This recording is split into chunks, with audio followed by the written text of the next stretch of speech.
Bonjour. I want a small suite, please. It must be quiet. I have a very charming one, facing the courtyard. Will Madame please sign her name?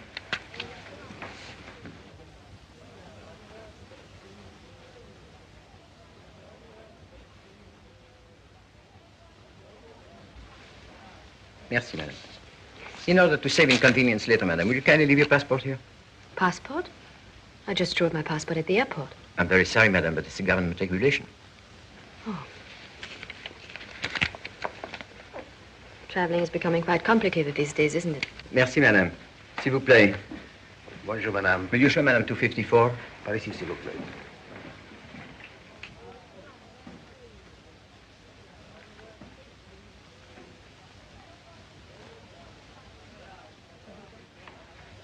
Is there anything wrong? Not at all. Everything will be all right, I assure you. Mrs. Brown. Thank you.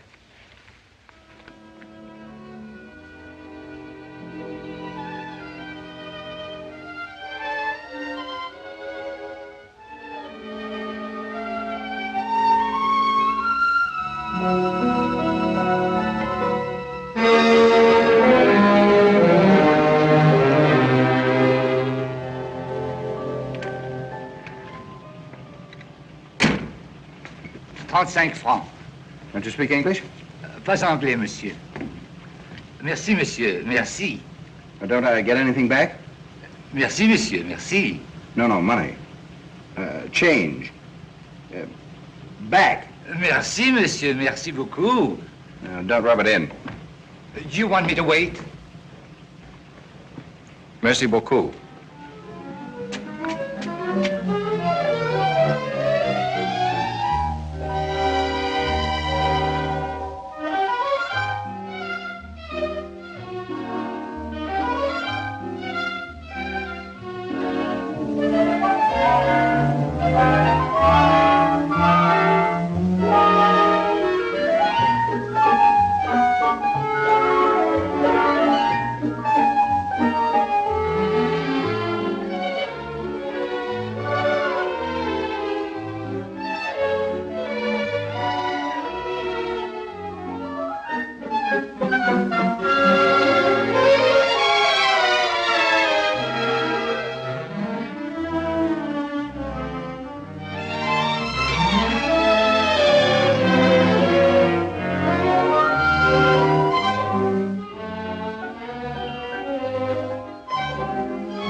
Amazing.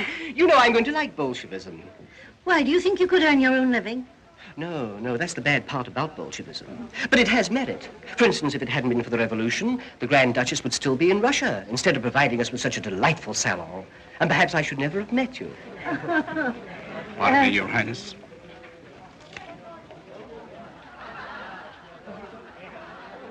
Who is this, Mr. Holton? I've never seen him before. I think an Englishman. He brings best regards from Captain Buckler. Captain Buckler? Oh, yeah. Let him wait in the reception room. I'll be a few minutes.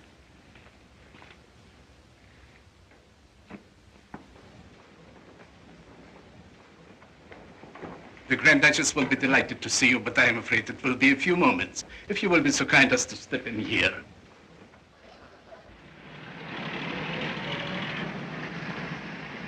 Rue de la Tour, 314. Pardon, madame? Oh, Rue de la Tour, 314. Ah oui, madame. Who may I announce, madame? Oh, just see an old friend. Listen, my man, this is very important. How can I reach Miss Field? What's that you say? 3, 4, 6, 7. What do you want? Pardon me, Your Highness. Who's playing the piano in The there? Englishman. Oh, I'd forgotten all about it. Pardon me, Your Highness. There is a lady waiting who wants to see you. Who is she? She said she's an old friend. An old friend? Well, tell her to leave her address and don't let her in again. All I want is a cup of tea and a sandwich.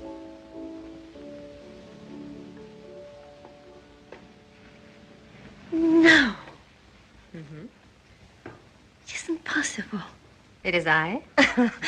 Oh, You look marvelous. You know, I haven't seen you, not since I opened the salon. And I haven't heard from you in... In 6 years, Anna. 6. Well, why didn't you write to me? You know, I always like to keep track of my friends. That's why I didn't write to you. Oh. Well, now tell me everything. How was Rome? Rome? I haven't been in Rome for years. Has your husband been transferred? Husband? Oh, you mean Savoldi? Naturally. Oh, I didn't marry him. I broke the engagement. Why? Forgotten. Oh. What are you doing now? At the moment, I'm in Paris. By the way, I'm not in Paris. Can I trust you? I swear. Anna, I'm in a rather difficult situation. Serious? Very. I really came to Paris to ask your advice. You know, I always give sensible advice. Yes, I know. But driving up here, I realized that I don't want any sensible advice. I want no sense, no logic, no reason. It can't help me at the moment. What's going on in Paris? Well... Excuse me.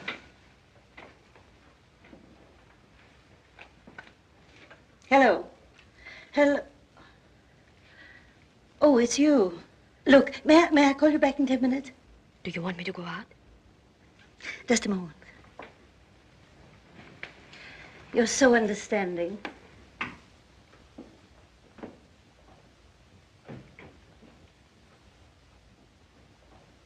How do you do? How do you do? So kind of you to see me. I bring you best regards from Captain Buckler. Captain Buckler? You remember Willie Buckler. He always talked so much about you, and he told me if you want to have an amusing time in Paris, go straight to the Grand Duchess, and here I am. And there you are. So you want to have an amusing time in Paris? Well, Well, we must see that you have a very amusing time. Sit down, please. Have you been in Paris before? not since the war. How exciting for you. Yes, I'm thrilled. And I'm so glad to meet you. Thank you. Be seated, please. You're going to see Paris at its best. I'm so glad. Now, let me think. What could I suggest? Oh, first of all, you would like to see the Louvre Museum. The what? One of the most interesting picture galleries in the world. You've heard of the Mona Lisa? Yes, I believe I have. Oh, you don't care for pictures? Oh, I know. The Eiffel Tower. You mean that steel thing stuck up in the air? Your Highness, do you know what I'm afraid of? What? I'm afraid you're going to suggest Notre Dame. I was just coming to that. Madame, even if you could give me the history of each stone separately, I'm still not interested. Oh. No, I've found through life the days take care of themselves. It's the evenings that are so difficult. Oh, how stupid of me. You want me to arrange a party for you. A nice, large party. Not too large. 6? 4? 2? 2 is the best suggestion. Why do you stare at me like that? He's completely off his head. What are you talking about? Buckler, he described you as hard as nails, much older and beginning to spread. How unkind of him. I hope you don't think the description fits me. If he'd said one of the loveliest women in the world, I'd have recognized you anywhere. Encouraging. Thank you.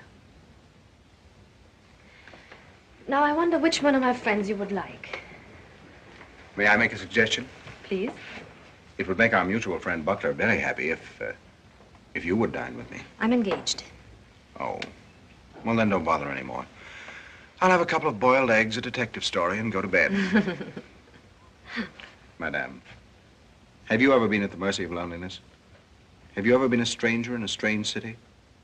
Often. What did you do? I cried. Well, that's what I shall do.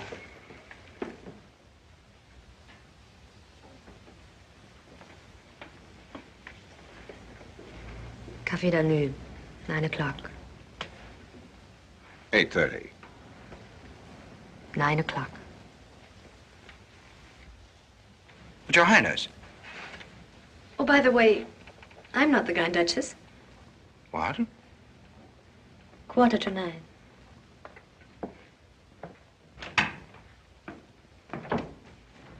Mr. Holton, how do you do? How do you do?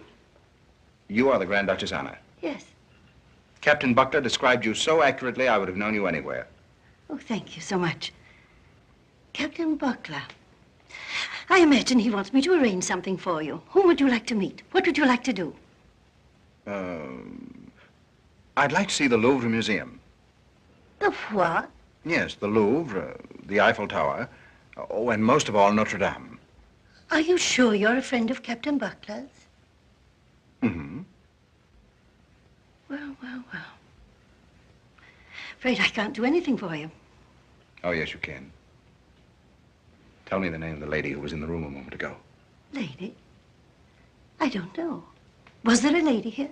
Oh, come, come. You know there was. Really, I don't know. I swear. All right. Goodbye, Your Highness. Mr. Holton, why do you want to know her name? Because I'm dining with her at 9:15. You are a friend of Captain Buckler's.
What a lovely song. What's the name of it? It has no name. I just made it up for you, madame. And for you, monsieur. Thank you. Thank you.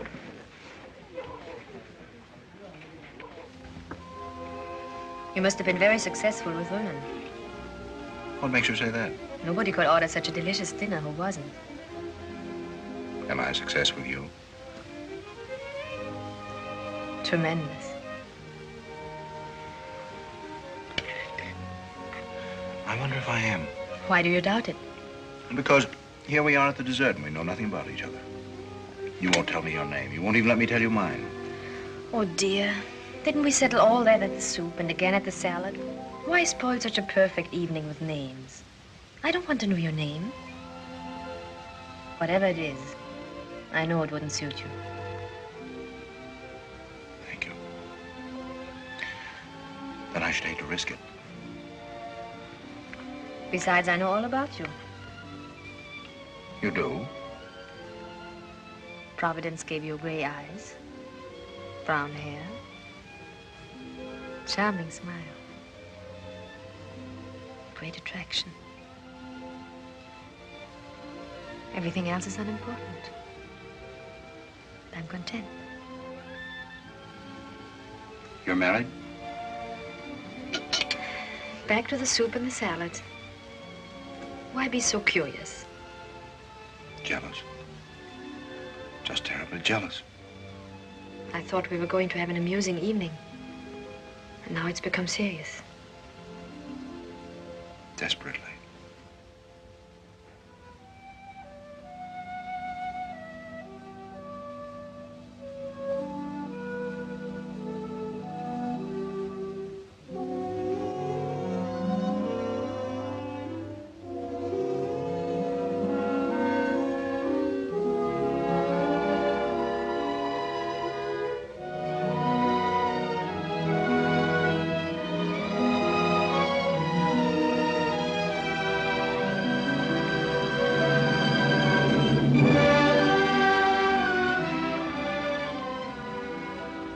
Who are you?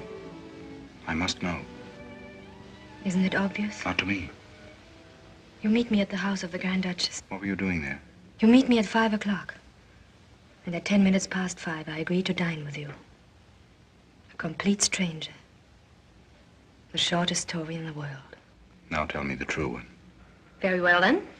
Perhaps it's dangerous for you to be with me. Perhaps I have a husband who will come in and shoot you.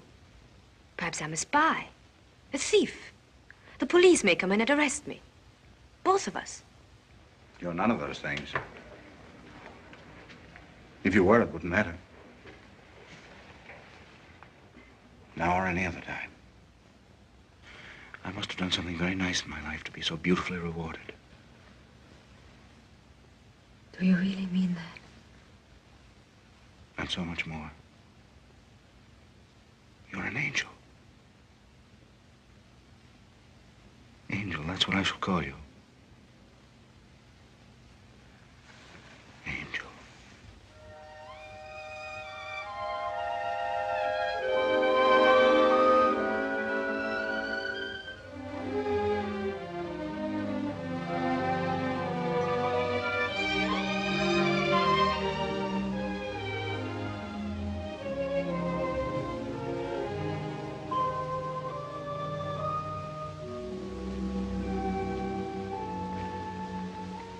You're cold. Frightened. Of me? Much more serious. I'm frightened of myself. What a strange evening. I dined with you to be amused, to laugh at you, and And what? say goodbye. Could you? I don't know. You must give me time. Please, a fortnight. A week. Next Wednesday at 5 o'clock at the Grand Duchess. You wait for me.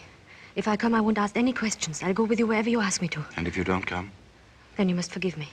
Never look for me. Forget that I ever existed. Swear. Promise that you'll do that for me, please. If I did, it would be a promise I couldn't keep. I don't care who you are, or what you are. All I know is... What? I love you. You'll never go out of my life. I'll never let you go.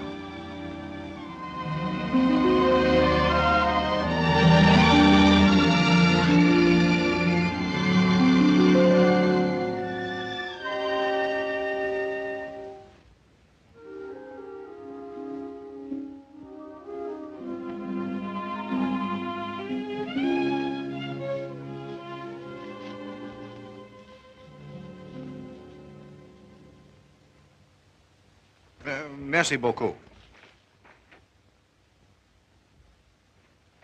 Angel.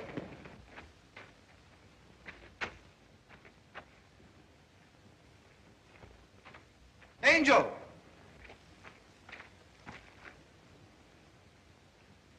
Angel.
Sir Frederick? No other statement.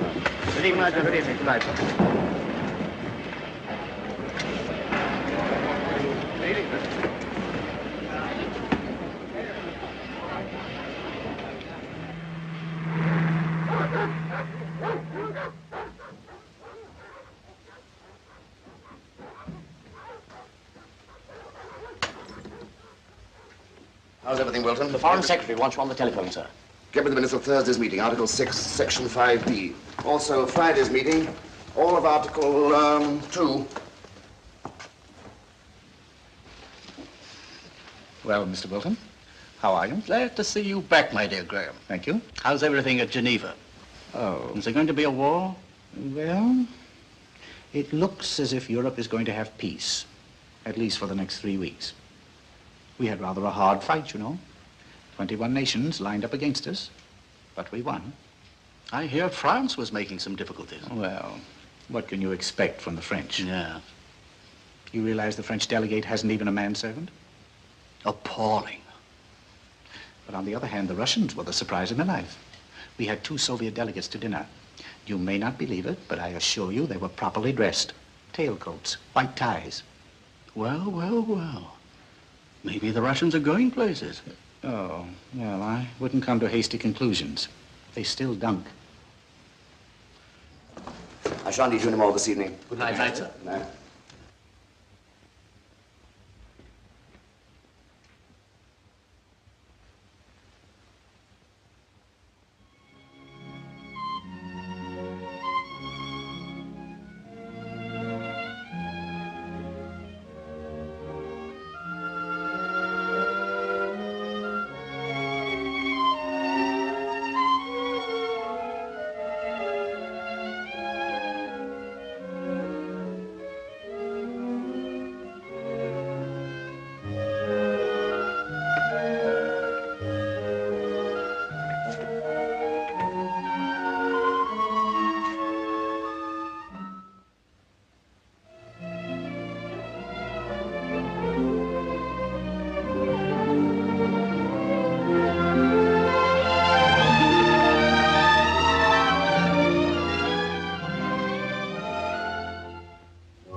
It would be outrageous. You can't disturb the master at this time.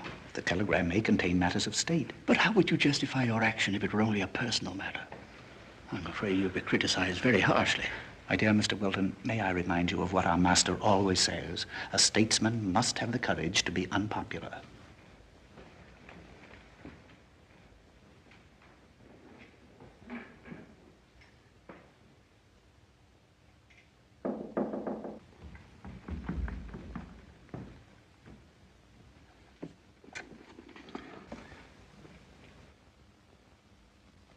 What is it? A telegram, my lady. Oh, thank you.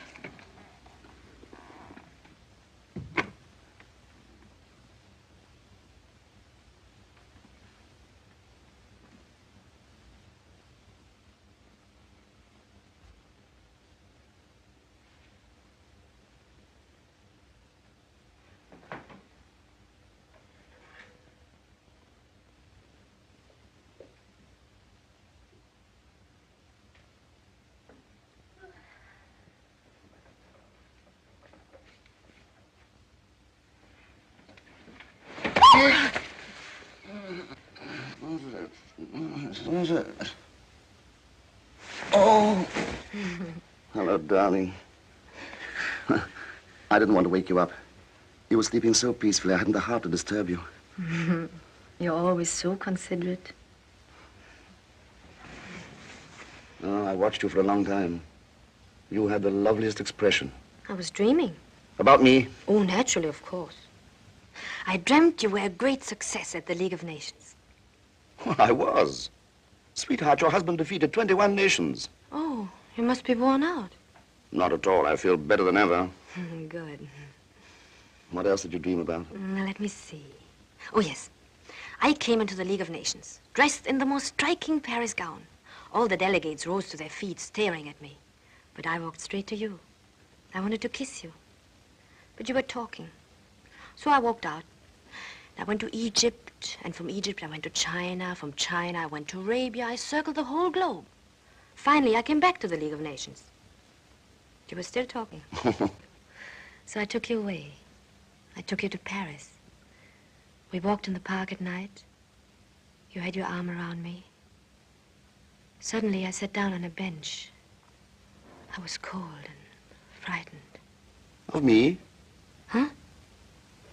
Oh, I got mixed up. I dreamt that yesterday. Let me see. Oh, I have it. I lost you in Paris. The next thing I remember, we were here at home, and you were beating me. Oh. What did you do? I'm afraid to tell you. I liked it. And then you started to kiss me. And you liked that, too? Better than ever before. And you carried me upstairs. And? There was a knock at the door, and I woke up. Ah, how cruel. No, how wonderful. It's true, the dream is over. But it doesn't have to be. Oh, I'm so glad you're home, my darling.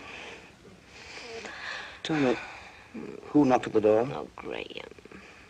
At this time of the night? Why? A telegram. Darling, was it so important? Oh, it didn't open, but it was for you. Where is it? There on your table.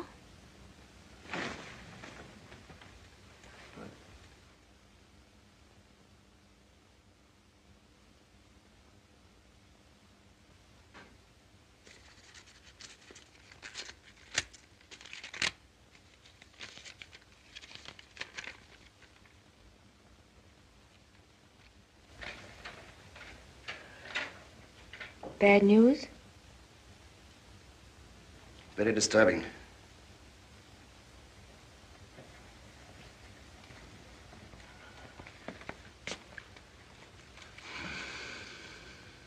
What's worrying you? France? No. Yugoslavia. Yeah, I hope you don't mind. Oh, that's all right, dear. I understand. I understand perfectly. Good night, dear. Good night, dear.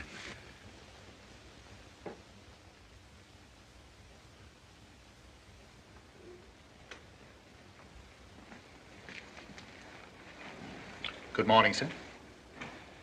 Morning.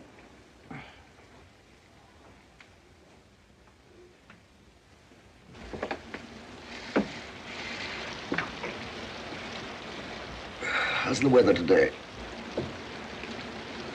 Not bad, sir.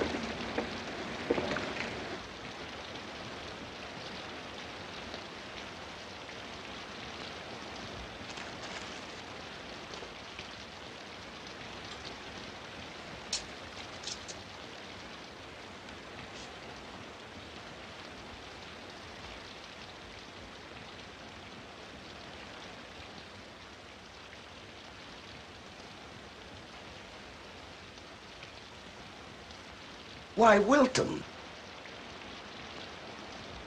Darling, here is some thrilling news from Mrs. McGillicuddy. Wilton, this is the nicest thing you've ever brought to the breakfast table. My heartiest congratulations. Thank you, sir. And mine. Thank you, milady. What a pretty girl. All her friends think she ought to act in the films. You see, sir, she once was photographed in a newsreel at the funeral of Admiral Bennington. She was standing on the pavement just as a hearse went by.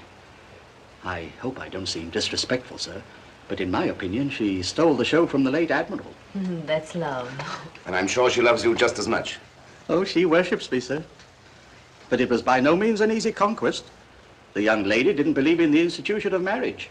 But you persuaded her? Oh, no. Begging your pardon, sir. It was you, sir. And you, milady. We? I took the liberty of citing you both as an example of how beautiful marriage can be. And that convinced her.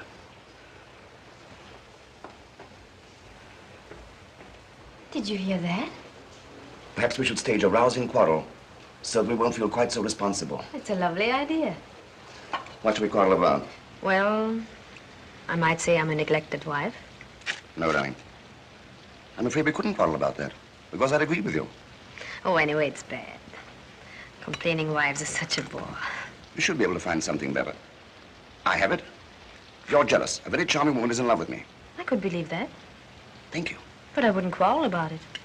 I would do just the opposite. I would try to be twice as charming as the charming lady. I'm sure it wouldn't be difficult for you. You're an angel. Thank you.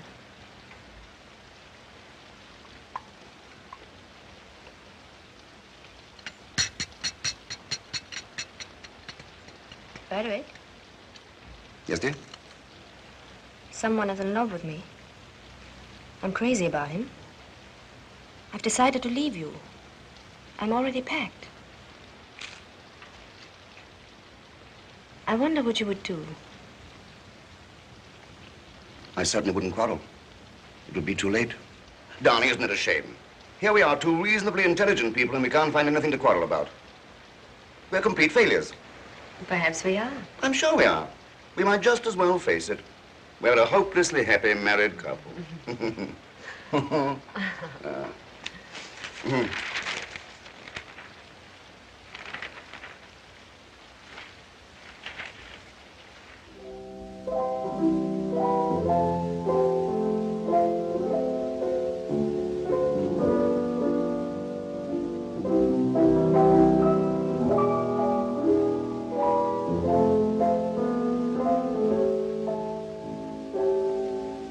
What's that? Oh, just something I made up. That's nice. Da-da-da-da-da-da-da. It's beautiful. Darling, I didn't know you had so much talent. Come on, let's hear the rest of it. Oh, no, no. Oh, come on, come on. No, Don't no, be no, timid. Come on, let's hear it. I'm not in the mood. Oh, a temperamental artist, eh? No, not exactly. But you see, I don't know what the end is going to be. Well, you certainly found a lovely beginning. Almost too lovely. Oh, you must finish it. It's not so easy. Well, I don't know. When the beginning is so beautiful, I wonder if the end matters.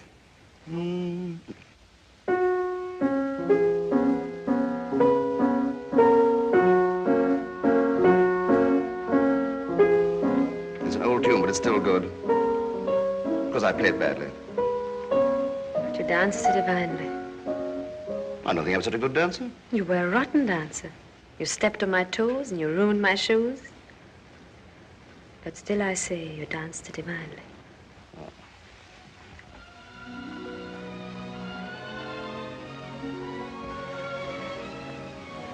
What's the matter? You took me back to Vienna. Now, was that nice? What was the name of that little hotel? I don't remember the name or how we got there. All I remember is... It was glorious, wasn't it? And what a hotel. Let's forget it, shall we? Oh, no, no. I could never forget it. The service was too awful. They had every inconvenience. Do you realize there was no lift? We climbed 4 flights of stairs. And sometimes 2 at a time. What a hotel. And when we got to the top of the stairs, what did we find? 2 small, badly furnished rooms. Were there 2? Certainly, there was a sitting room, darling.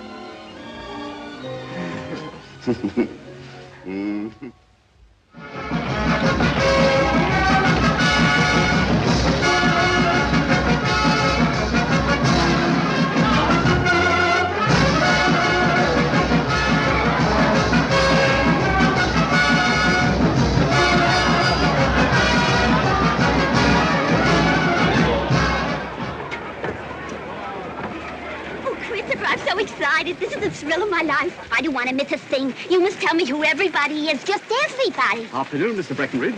Is that Mr. Breckenridge? Yes, indeed. My. Very modest man. To look at him, you wouldn't dream he's Lord Straighton's butler. How do you do, Mademoiselle Maupron? Lady Trellingham's personal name. Don't say. Oh, darling, this is so fascinating, seeing all these people in the flesh. Love me? Vainly. Hello, John. Interesting case. He was Lord Aldergate's valet for 20 years, but it didn't last.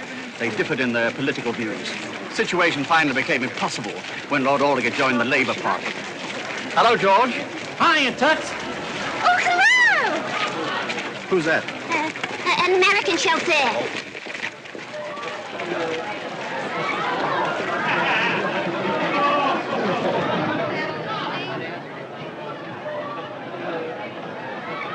Now, let's see if I can find Lady Buck.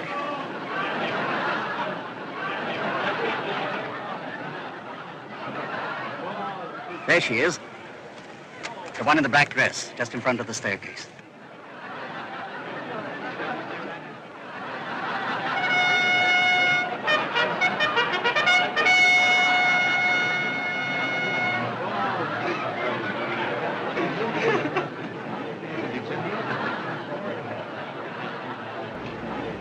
Something must have happened. She seems a bit upset.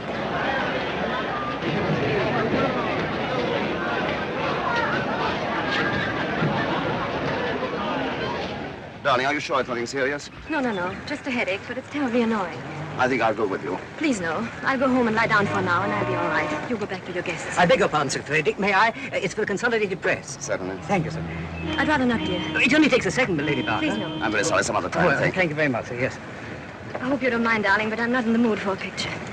I know I don't look well. That's perfectly all right. You sure you don't want to take you home? Positive. You stay and have a good time. Take her ladyship home and drive carefully. Yes, sir.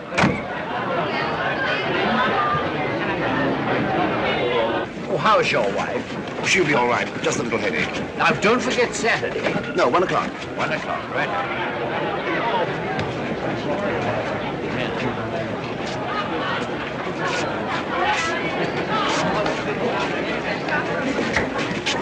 Here's your ticket, old man. Oh, thank you, Tony.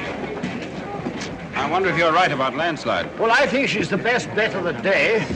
Oh, by the way, I'm getting quite a lot of interesting fellas together for Saturday. Good. What is landslide? Oh, yes, there she is. Who's going to be there on Saturday? Well, the Duke of Amesbury, Earl of Edinburgh, Argentine ambassador. There'll be about 20 of us altogether. Well, I think...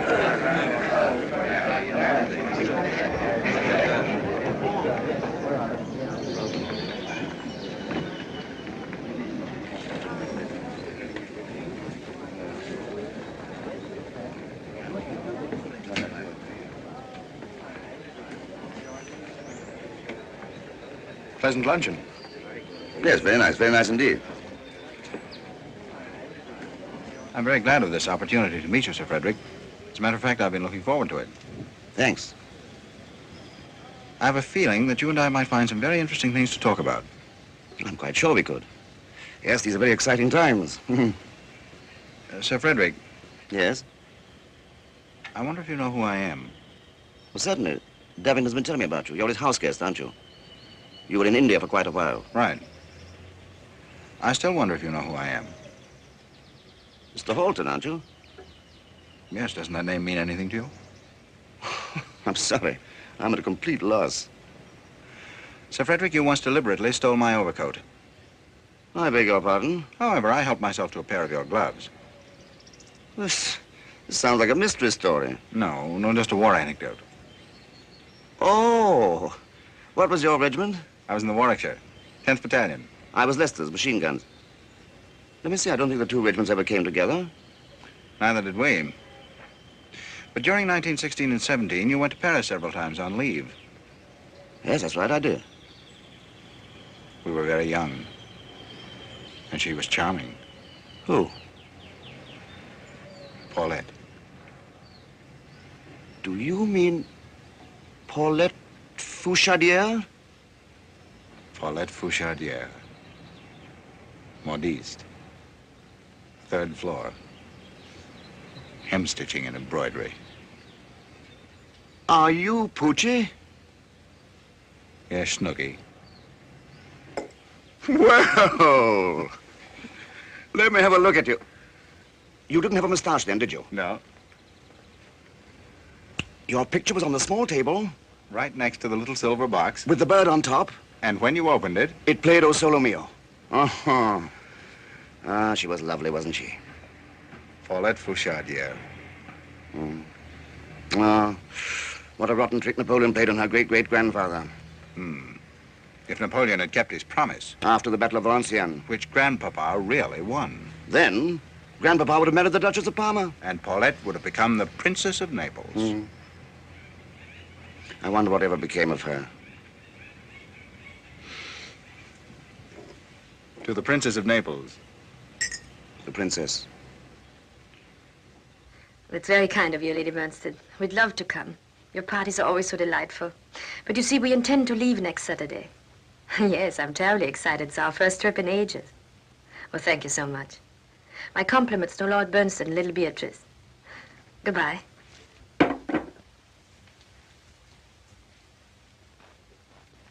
May I come in? Of course.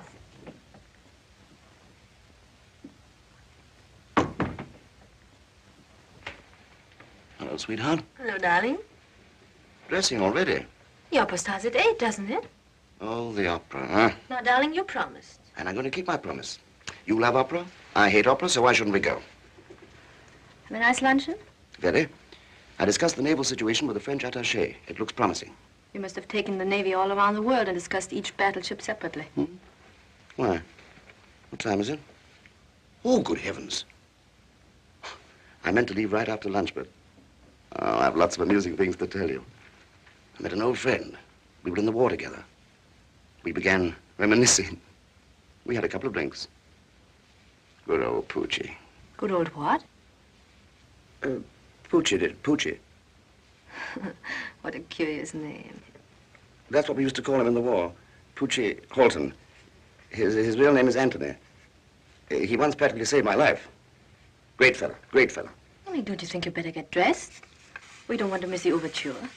Oh, no. We don't want to miss the overture. We might as well see the whole thing through from the bitter beginning. Quite a fellow, this Holton. Oh, I say, did you ever hear of a Grand Duchess, Anna Dmitrievna? Anna Dmitrievna? She's a Russian emigre. Lives in Paris. Yes, I've heard of her. Why? This fellow Holton told me the most fantastic story. He's an extraordinary fellow. Isn't this my nail file? I don't know, darling. It is, dear, it is. How do you suppose it got here? I haven't the faintest idea. Graham, will you be good enough to hand me my nail file?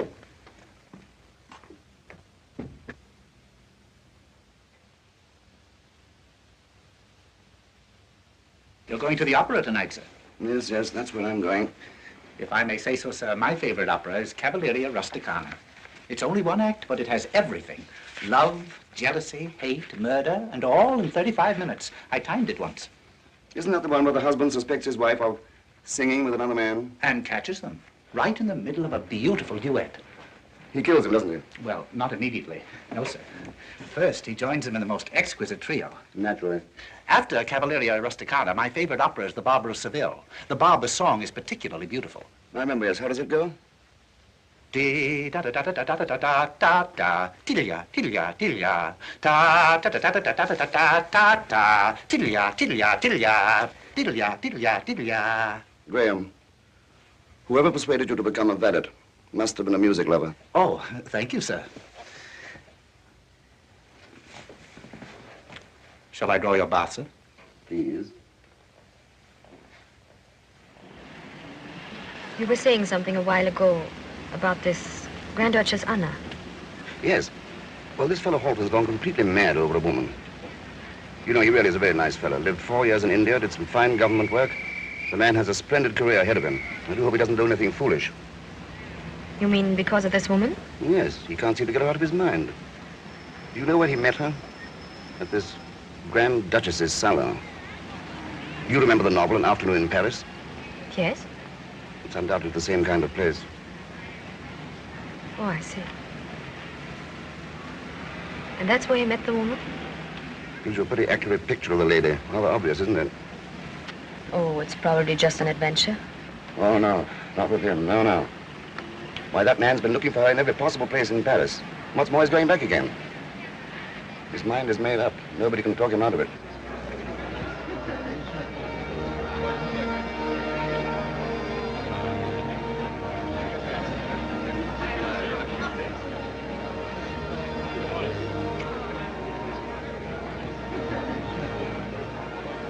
Dear Mary Glenbrook over there.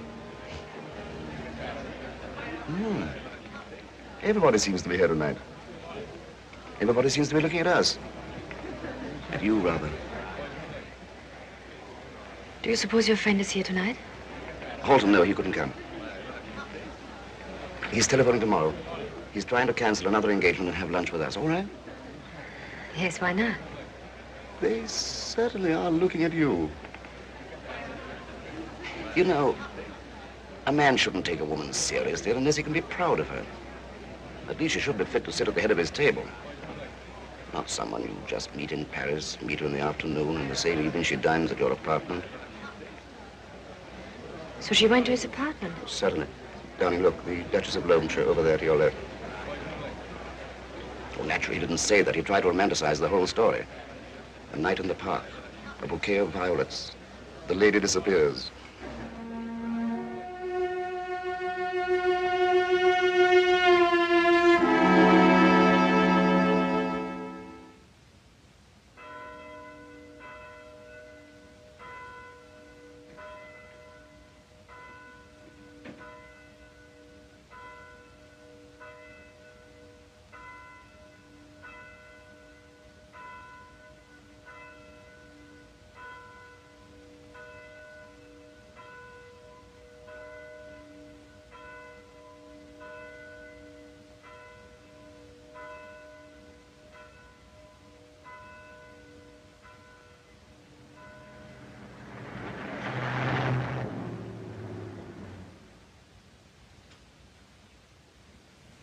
Hello, old boy. Hello, Barker. So glad to see you.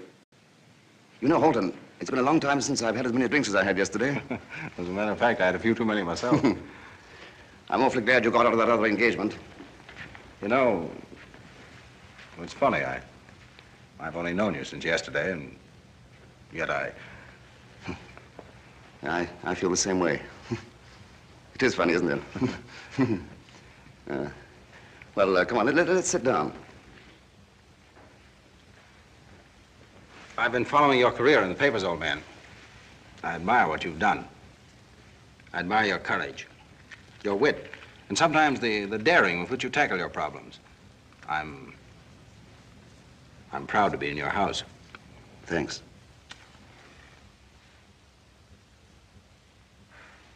You know, I've been thinking about you a great deal.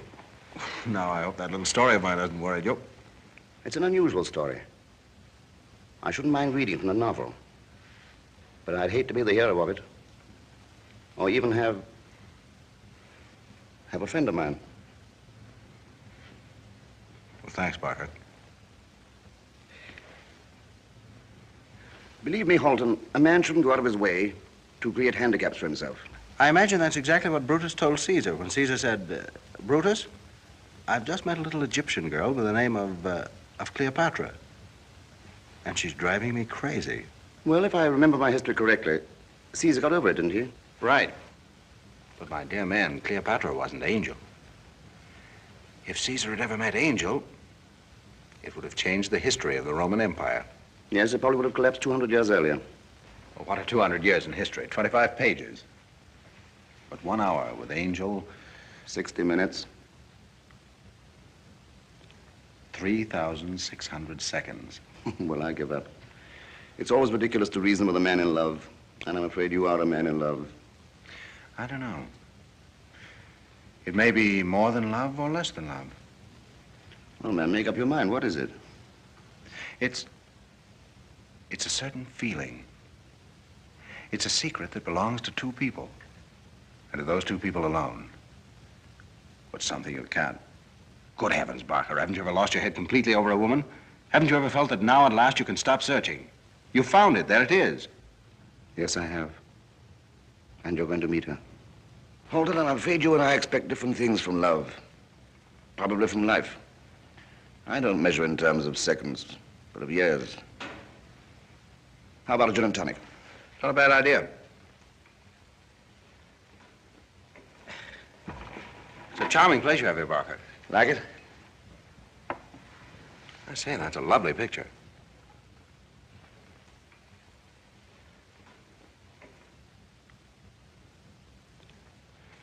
That's your wife's photograph, I suppose. Naturally.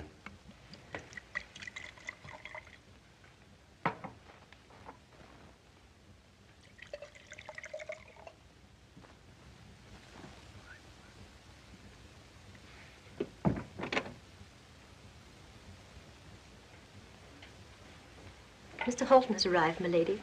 Thank you.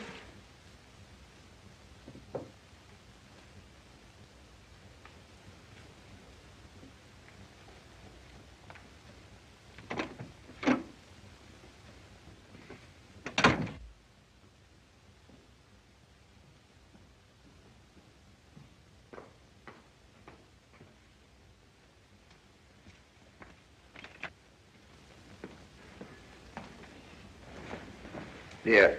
How do you do, Mr. Holton? How do you do? My husband told me so much about you. Won't you sit down?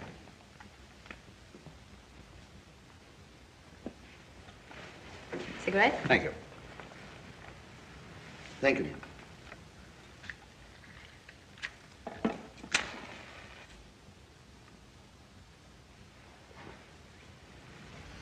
I hope I didn't come down too soon. Of course not, darling. Reunion of two old friends. Are you sure I didn't interrupt? No, we just finished a most interesting discussion. The newest subject in the world. Love. Oh, love. But we disagreed completely. Really? Yes, we see the same thing, but with entirely different eyes. It's amazing. It's like two men looking at the same lamp. One says the shade is blue. The other one swears it's green. But you forget, Barker. Frederick. Oh, I'm sorry. Frederick. We both could be right, you know. Perhaps the lampshade is blue.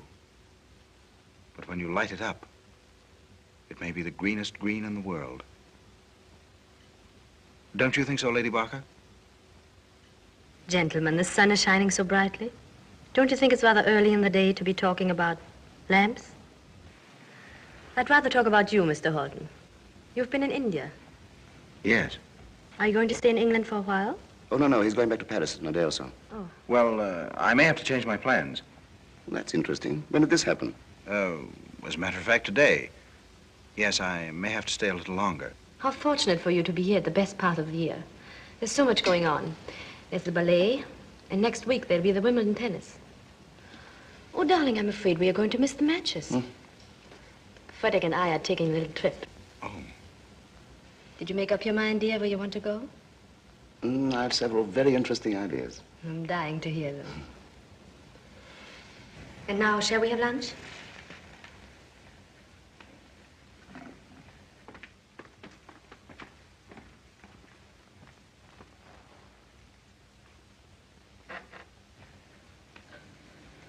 Mr. Wilton, what do you think of this fellow Holton? Oh, nice fellow, but I should say a trifle dull. He talks about Paris, Paris, Paris, and again Paris. Williams, give me the crumb tray. What is it? Crumbs at her ladyship's place. She seems to be playing with the bread. Ladyship seems to be a bit nervous, eh? No, merely bored. And how this Holton brags. He knows a man who knows every stone in Notre Dame. Now, would you call that an accomplishment? And who cares how high the Eiffel Tower is? Do you? You know, Mr. Wilton, we're used to such brilliant conversation in this house that sometimes I wonder if we're not a little spoiled. Yes, quite true. There's always the danger of one's becoming blasé.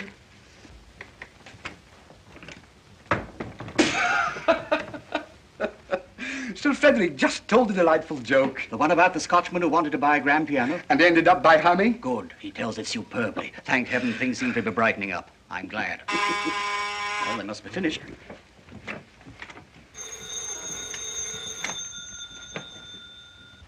Hello? Oh, it's you, Emma. Well, we're at luncheon. I'm pretty busy just now. Yes, I am angry. Frankly, I'm furious. Unless you can explain where you learned to dance the rumba, I'm through. Goodbye.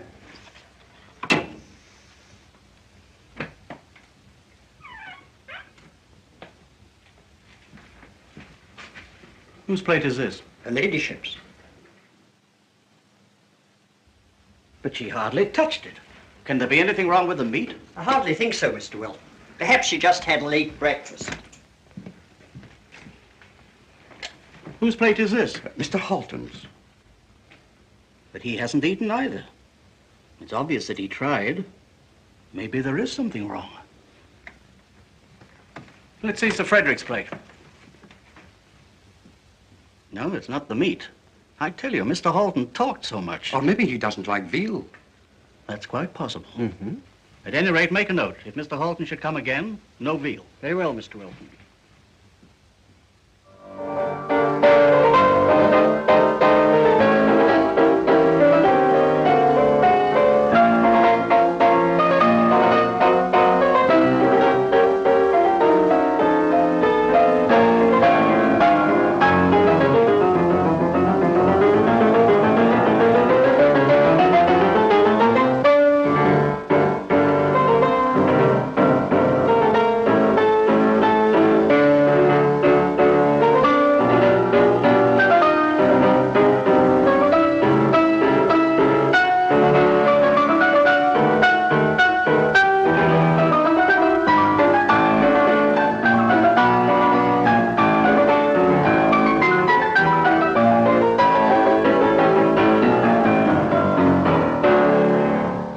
Bravo, splendid.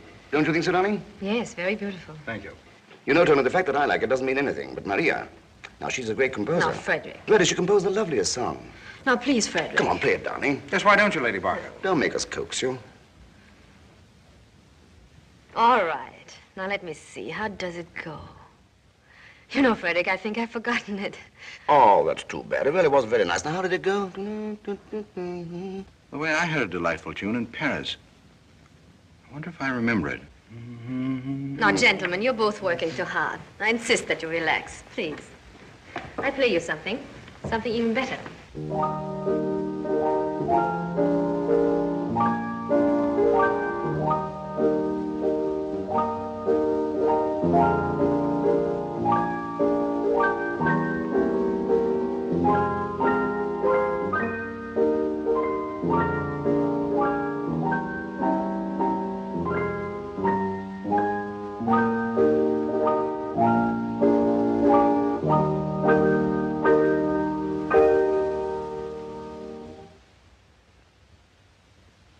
Oh, Frederick went out. It's a lovely waltz, isn't it? First time I heard it, I was dancing with Frederick. Takes me right back to Vienna. It was our first dance together. I think it has a beautiful melodic quality, don't you? Hello, Angel. I beg your pardon? Angel. What do you mean, Mr. Horton? It seems incredible What seems incredible? that I should find you here in this house. His wife.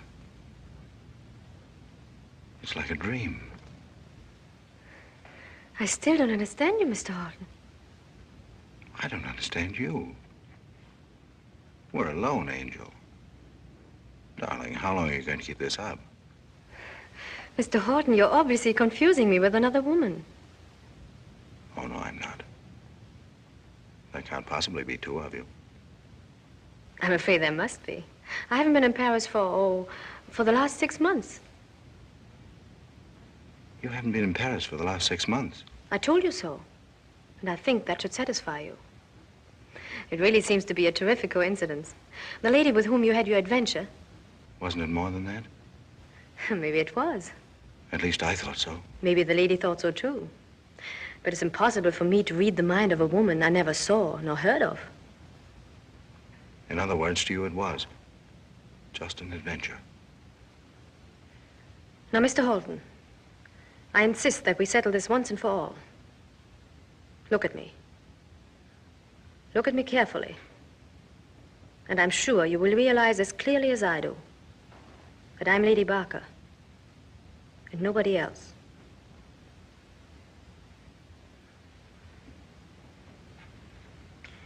The resemblance is amazing.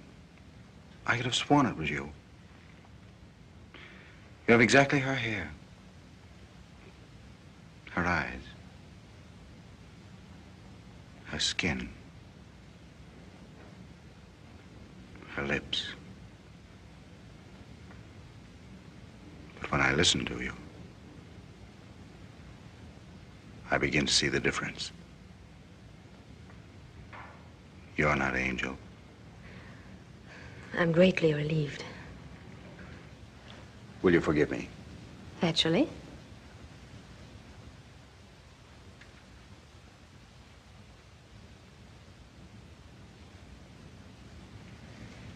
You know, Mr. Horton, I think this resemblance will always create embarrassment between us.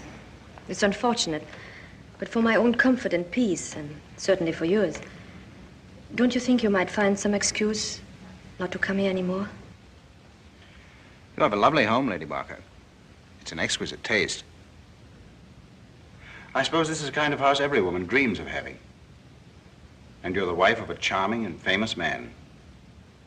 You must be very happy, Lady Barker. I am.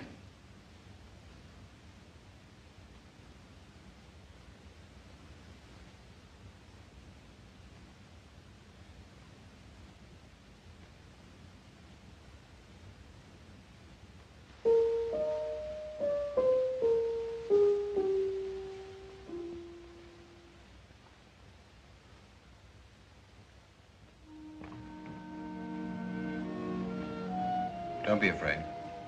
I won't play it. I shall never play it. I hope I never hear it again.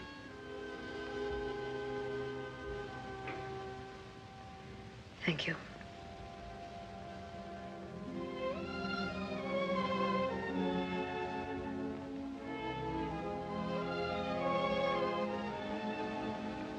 Maria. I told you in Paris never to look for me, never to recognize me whenever and wherever you find me. The whole thing must be forgotten. And I told you I'd never keep such a promise, that I didn't care who you were. All I know is that I love you. And I'll never let you out of my life. I will fight with everything at my command if you should try to destroy my home. Why did you ever come to Paris? Tell me, why? Why did you leave me and go back to London? It doesn't exactly seem to make sense. None whatsoever. But it's the privilege of a woman not to make sense. Men who expect women to be logical are likely to be fearless in love. Have you ever been in love? Not with you. I never told you I loved you. Never. Can't you remember what I said? Every word. Every syllable. You said you had gray eyes. Brown hair. Charming smile. Great attraction. You still have. That's why I want you to go. Oh, go, please go. Every moment you're here, my home is in danger. Go, I beg you, I tell you. Maria. Angel.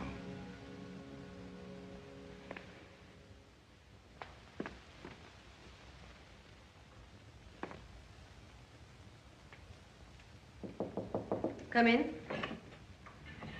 Wilton, would you see if you can find Sir Frederick? Yes, lady. Present moment, I'm definitely against it. Is Hamilton with you? Well, come in. Has he sent the papers over? Good. No, I'm not disturbed, but I'd rather worry now than later. All right, thank you. Goodbye. I beg pardon, sir. Just a moment.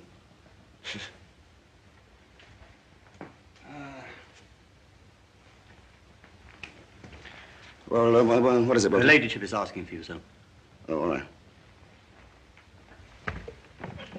I'm expecting a telephone call from Mr. Hamilton. Let me know immediately. I'm very sorry. It's just one of those things. Darling, Hmm? I'm afraid Mr. Horton has to leave. Is it so late? I'm terribly sorry, Tony. I was called to the telephone. I thought it'd only take a minute. Do you really have to go? Well, I don't know. How about another drink? I tried my best to persuade Mr. Horton to stay, but I'm afraid I'm a complete failure. Failure? Well, Lady Barker, really, I had another engagement, but now I must stay at least long enough to turn your failure into success. Good.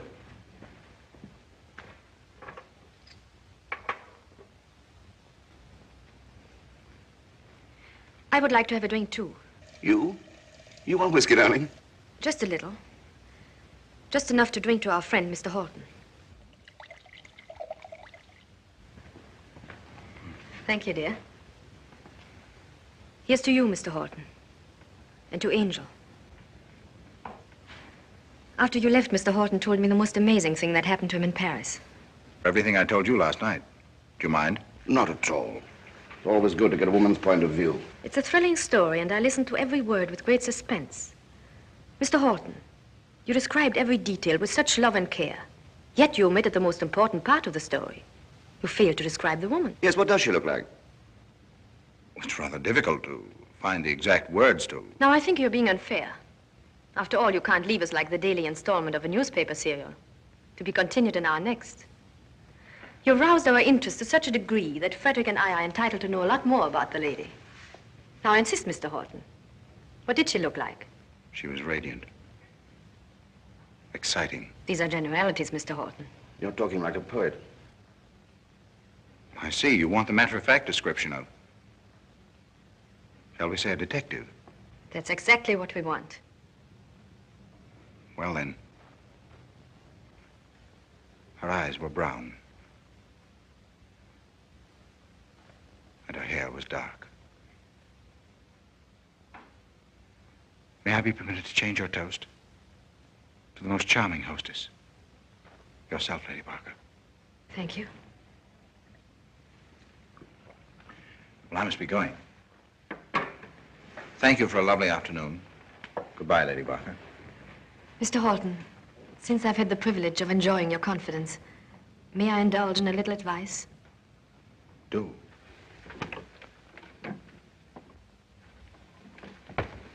Mr. Hamilton on the telephone? Yes, sir. Yes, Hamilton. Yes, will you read it to me? Huh? You wanted to give me some advice, Lady No, Barker? Hamilton, I mean the second subcommittee report. I'm afraid Angel is far from blameless. But I think you should forget her. And perhaps even forgive her. I've already forgiven her, but Let me have clause 5. But what? I'm going to Paris. I'll be in Paris next Wednesday. It'll be useless. If there's a chance, one chance in a million, I'm sure there's not. I'll be waiting for her at the Grand Duchess's. You'll only be torturing yourself. I'll be there Wednesday at 5 No, the o'clock. papers haven't come yet, no. I'll be there hours before 5. All right, Hamilton, goodbye. Well, goodbye. I'll see you out.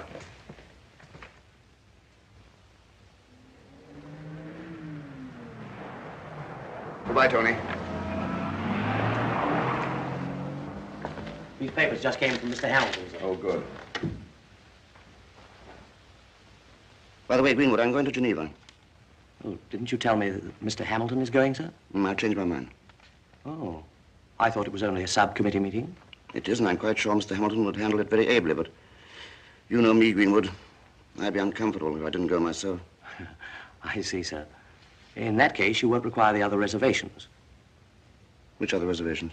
For your trip with Lady Barker. Good heavens, I'd forgotten all about it.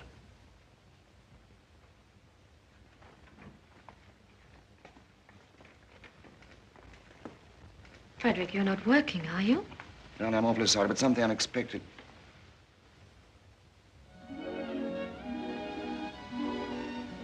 Frederick, is this where we are going? Why, that's wonderful. Oh, darling, I can hardly wait. Let's have a glorious time. Let's be foolish again. Oh, I can't tell you how much. Why, what's the matter? Well, dear, Don't tell me. Don't tell me we are not going. Don't tell me now. you see, I don't know. You see, It's perfectly all right. dear, you must understand. Don't explain. It's very clear. You have to do your duty. You know. I know. I know very well. Too well. I can recite all the reasons. I know them by heart. Oh, I beg your pardon. Perfectly all right, Mr. Greenwood. Come in. Now, you go back to your work, dear, and don't let me disturb you. Thank you, darling. About the reservation, sir. Oh, yes? The Geneva plane stops in Paris only 20 minutes. Now, I believe you'll require at least 4 hours in Paris. Or perhaps even more. I've a good many things to discuss at the embassy. I thought so, sir. And in that case, the Airways people suggest a private plane. They say they can put one of their newest machines at your disposal. In fact, the same plane that Lady Barker chartered last week. Lady Barker chartered a plane? That's what they said, sir. It must have been Wednesday. You were in Geneva. Oh, yes, of course I remember. That's all right, thank you, Greenwood. I'll let you know later. Very good, sir.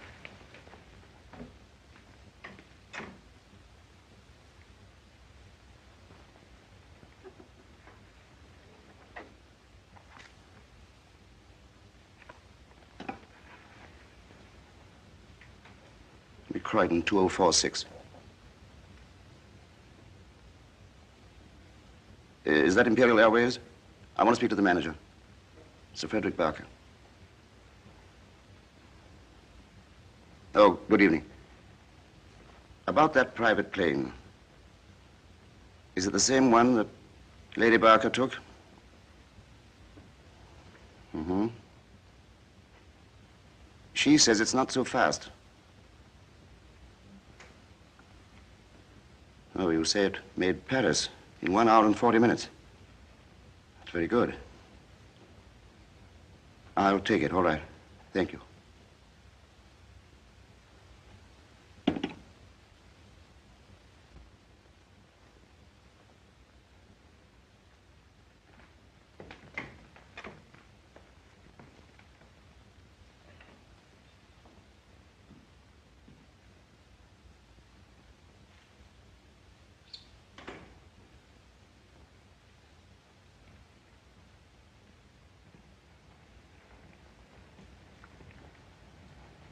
Finished your work?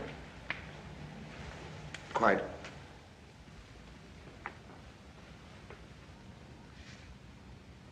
Frederick, Yes? when are you leaving for Geneva? Wednesday morning, by plane. Doesn't the plane stop in Paris? Yes, I believe it does. I've been thinking, why couldn't you take me along as far as Paris and then pick me up on your way back? That's an excellent idea. I really need some new clothes. I haven't done any shopping for quite a while. Besides, it'll do you good to get away from London. Be a change for you. Yes, it would. Well, then I shall make arrangements for Wednesday, shall I? Thank you.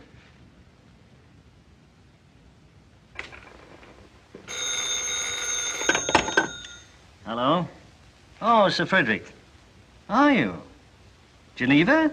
Oh, when are you leaving? Oh. Yes? Yes, this is Lord Davington's house. You wish to speak to Mr. Halton? Who's calling, please? Just one moment, Sir Frederick.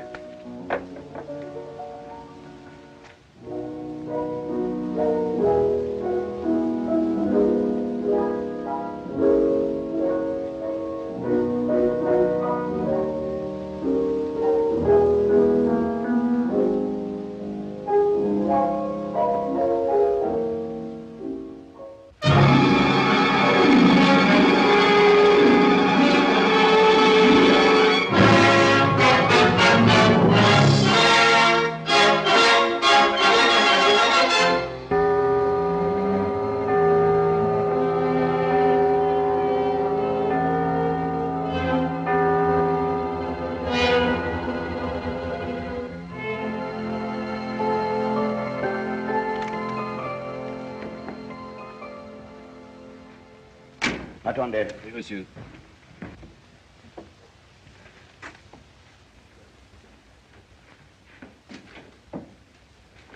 Bonjour, monsieur. Bonjour.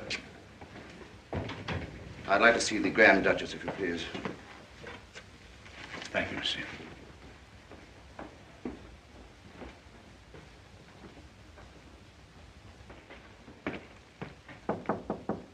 Come in.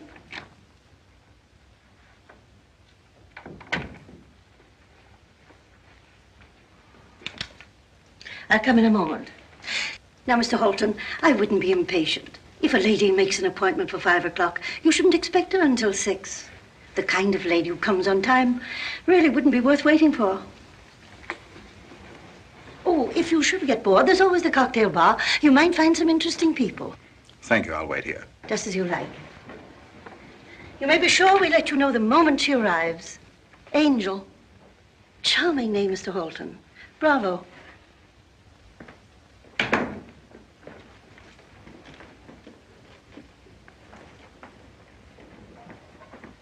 Sir Frederick. Yes. And the Grand Duchess Anna. How do you do? Will you step this way, please?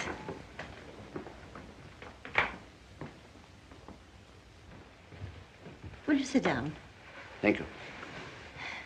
To what do I owe the pleasure of your visit?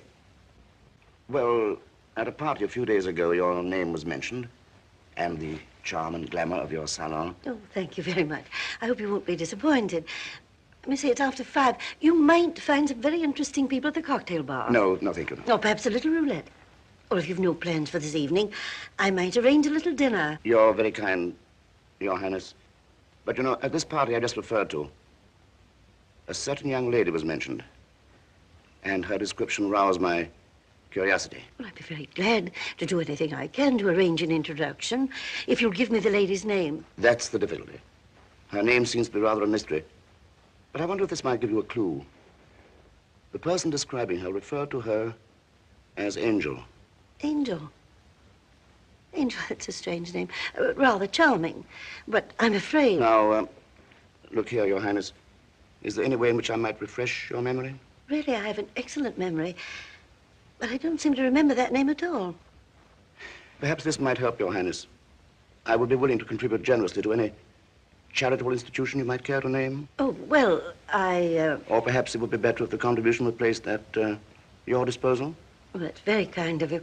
We always have the needy with us, but unfortunately... Come in. Pardon me, Your Highness, but your Aunt Sonia is here. Always these interruptions. Oh, well, she'll have to wait. I'm sorry. Yes. Just a moment, Gregory. Perhaps I'd better see her. She's an elderly lady. Would you mind? I'll be back in a moment. Not at all. Thank you.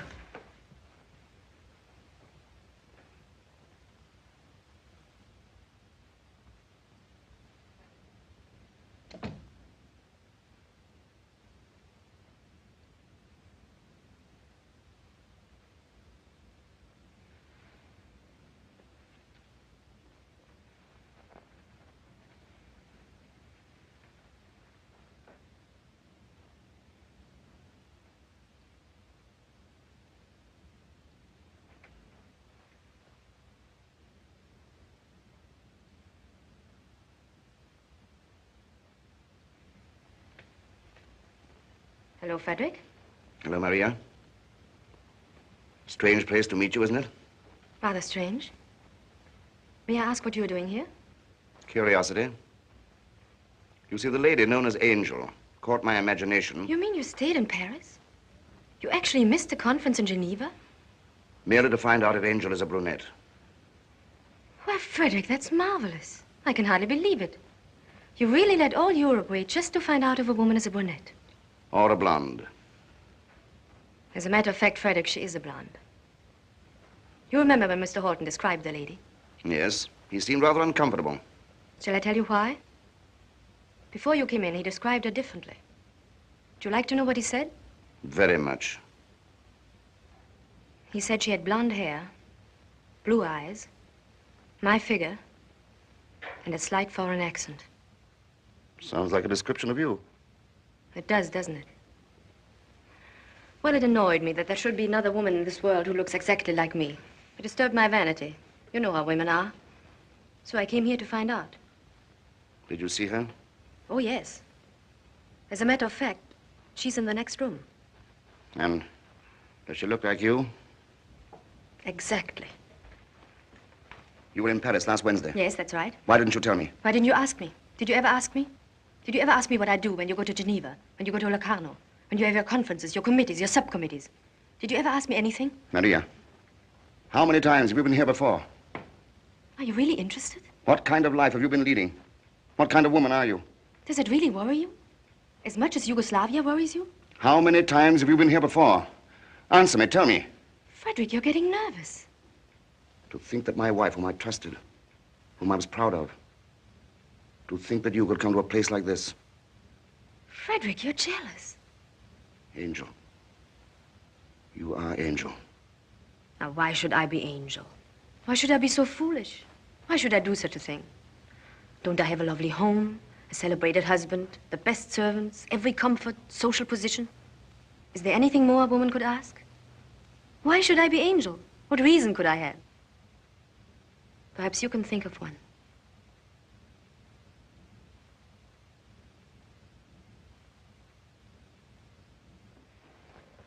Frederick?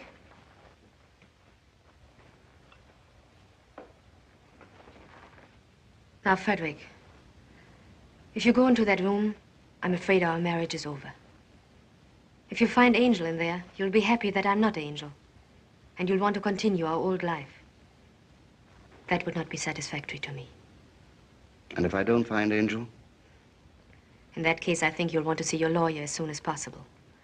On the other hand, if you don't go in at all, you'll be a little uncertain.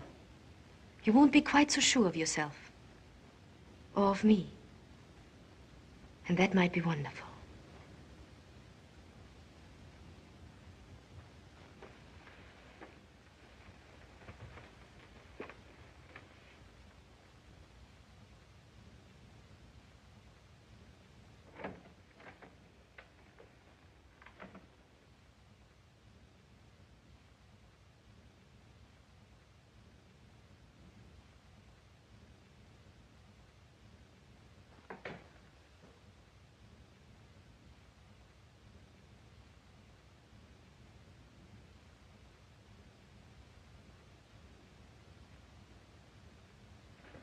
Did you tell Mr. Holton the lady was here? No, Your Highness. I swear he must have seen her come out of the taxi.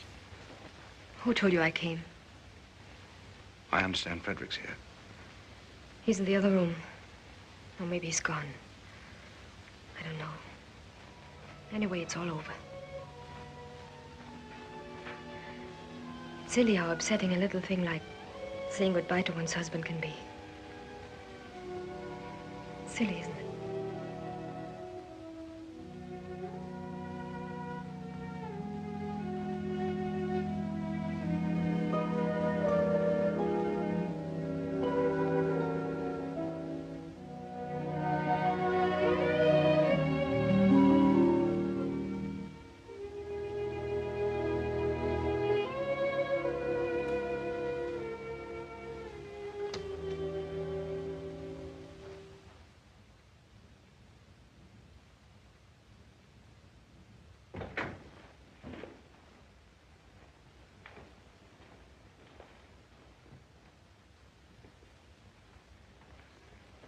Tony? Hello, Frederick. You know, that story you told me about Angel interested me so much that I couldn't resist coming here. Well, I've met her.